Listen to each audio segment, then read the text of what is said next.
if you drive along the road yesterday evening, you find that most filling stations, they were all closed. Nobody was selling because they were working hard to adjust the price of their petroleum products. So I tell you immediately, just as the gantry price is increasing, those who are selling at retail are also marking up their prices. And of course, the justification is the fact that the petroleum price had gone up. So everybody is already bearing the brunt. And I don't think it's going to take too long for company to adjust. This is Souk Business Landscape.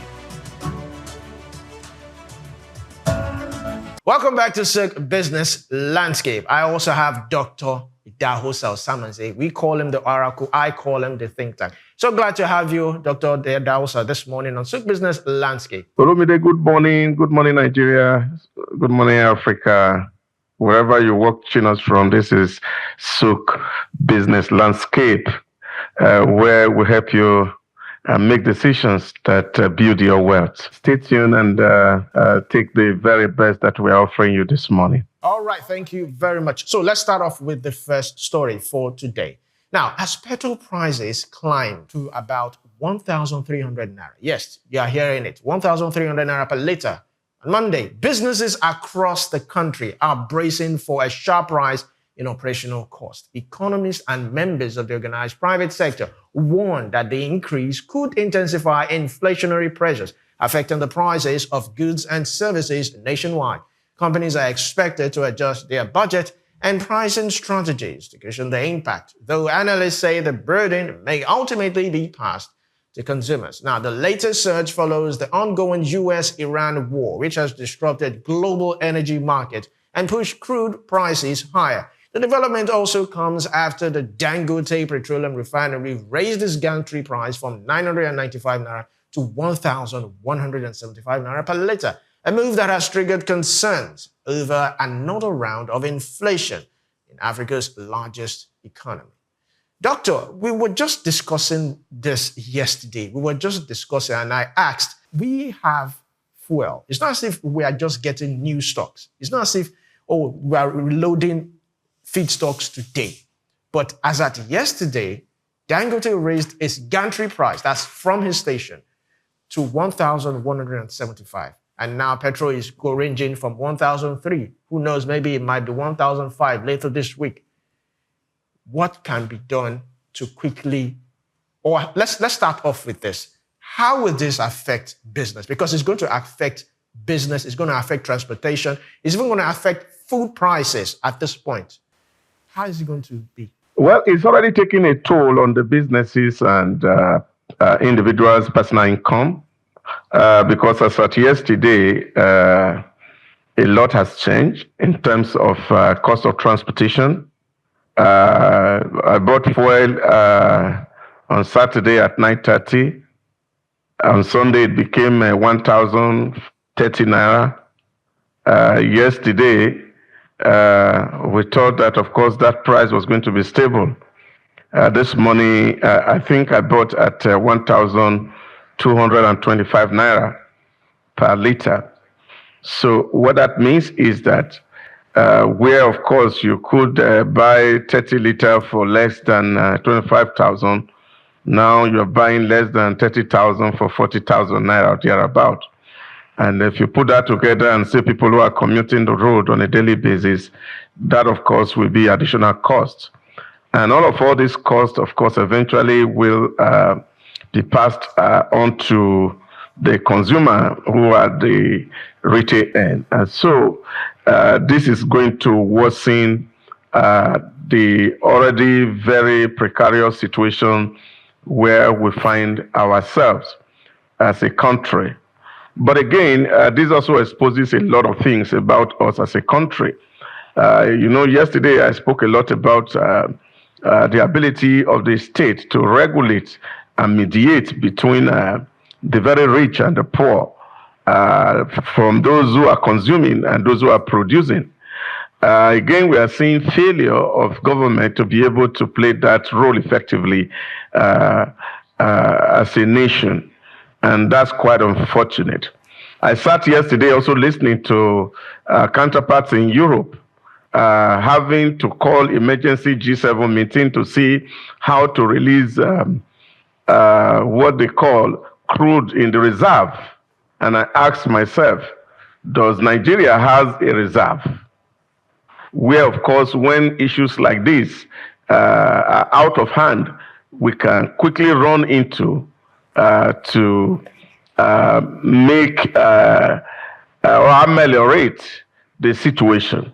That's what Europe and America are discussing right now, because they have enough reserve where, of course, they can actually revert to that even if in the next 3-4 weeks, 6 months, the war is ongoing, they are able to ration what goes out to their citizens, and then, of course, cushion the effect of this unfortunate war between the America, Israel on the one side and Iranian on the other side. Of course, we are not seeing any end in sight as the Iranians are not backing down at all.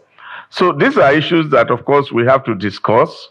Yesterday, we also saw that the Dangote refinery MD had an emergency press conference where he also stated their own side of the bargain, given the fact that, of course, yet though they buy Nigerian crude, they don't buy it as if it's Nigerian crude and it's valued completely in dollars. And of course, he also said that they had to pay taxes to about 47 agencies in Nigeria.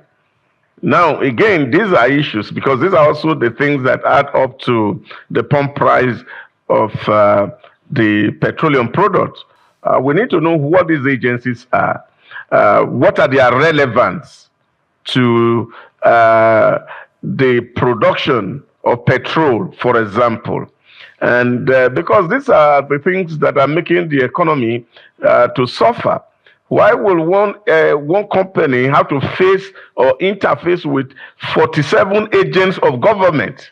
What are they looking for?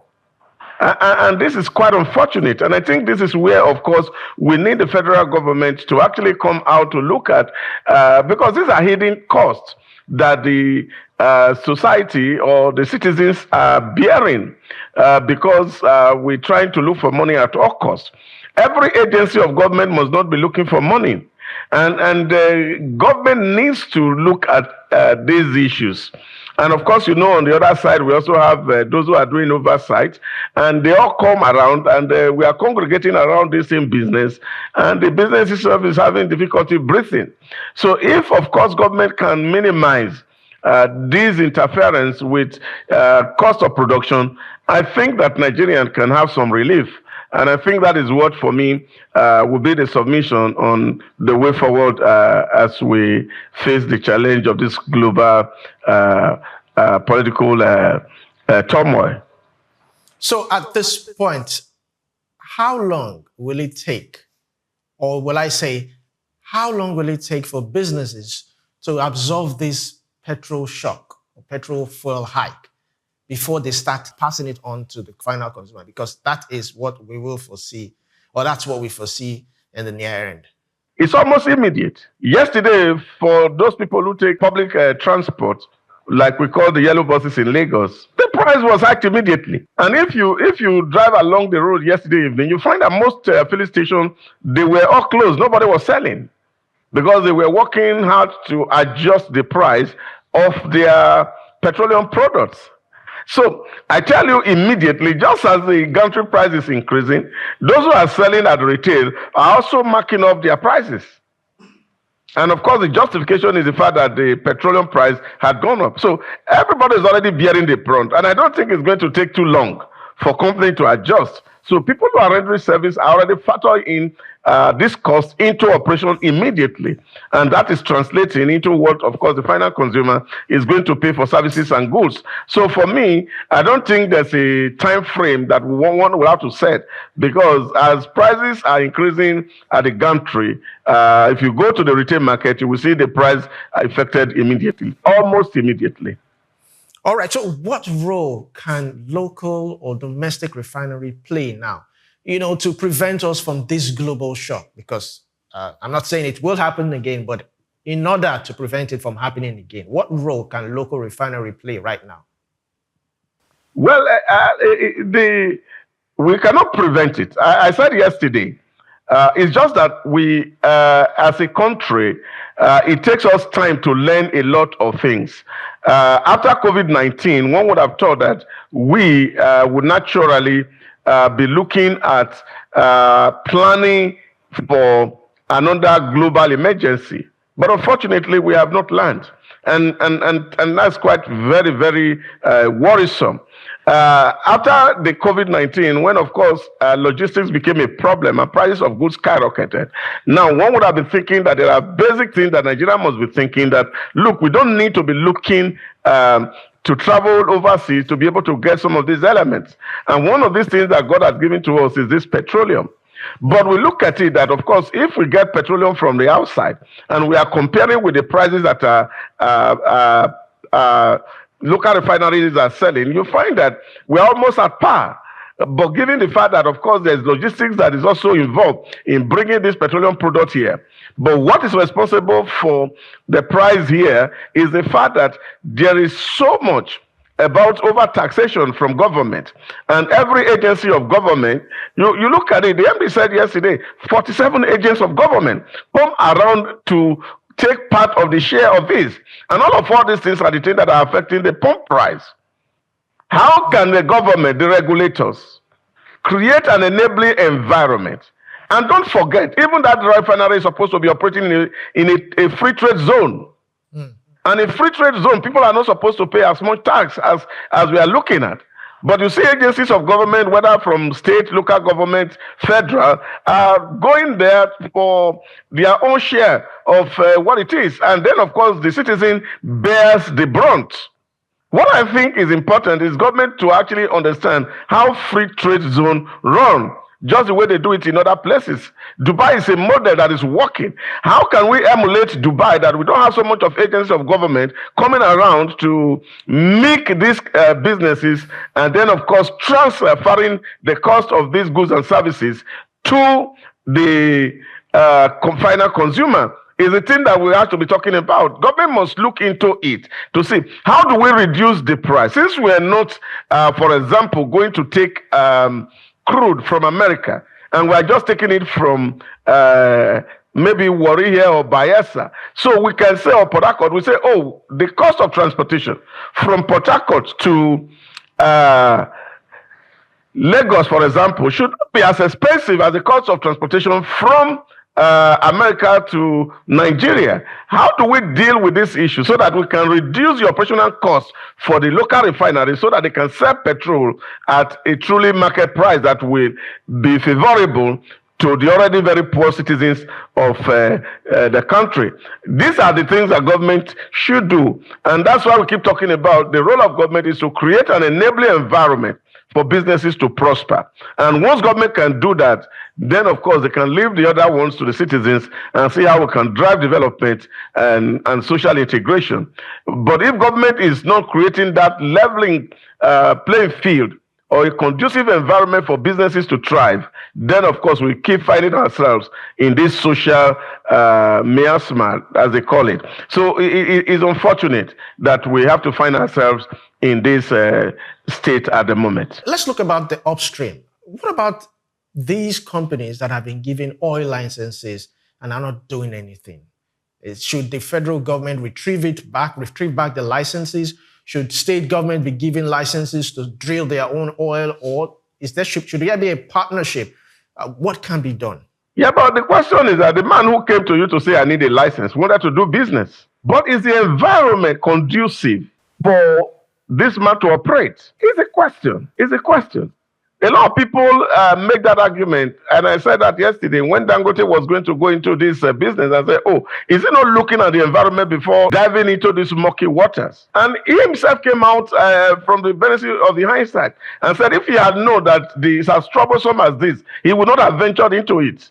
What does that tell you? Is that there is no conducive environment for this investment.